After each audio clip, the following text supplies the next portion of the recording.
充電快過加油，9分鐘超600公里，係真唔係啊？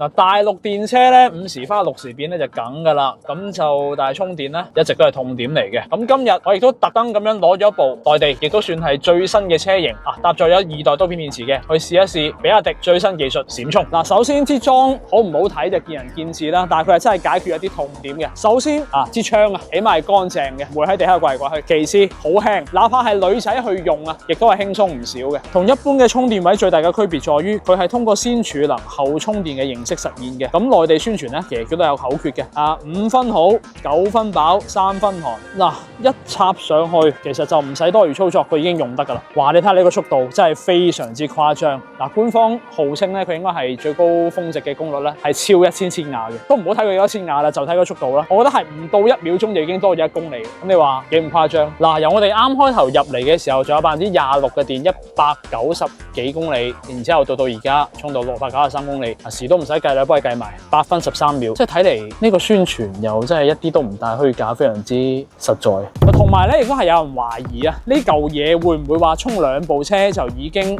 將呢嚿電池儲能嘅呢嚿嘢完全榨乾？咁但係其實根據計算咧，就算係連續40台都係閃充嘅車即係充4個鐘度，先至可以將呢嚿嘢完全榨乾咯。咁哪怕佢係完全榨乾嘅，佢嘅充電速度亦都唔會比普通嘅快充要慢嘅，所以呢樣嘢係完全唔需要擔心。咁其實考慮到閃充技術由發布到而家，其實就2個零月嘅時間。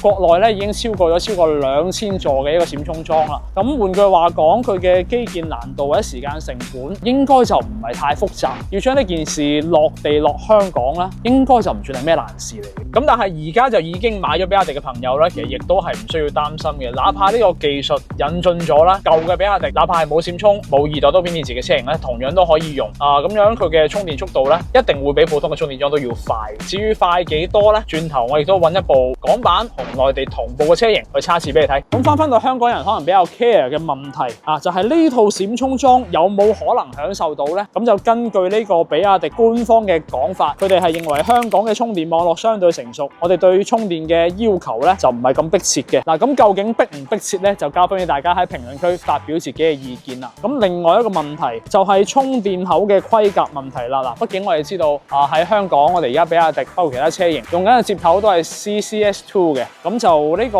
規格上咧，其實上限就限死咗佢係最高得350千瓦，係遠遠達唔到閃充嘅呢一個規格標準嘅。咁呢件事究竟有幾耐時間可以解決到咧？嗱，亦都係拭目以待啦。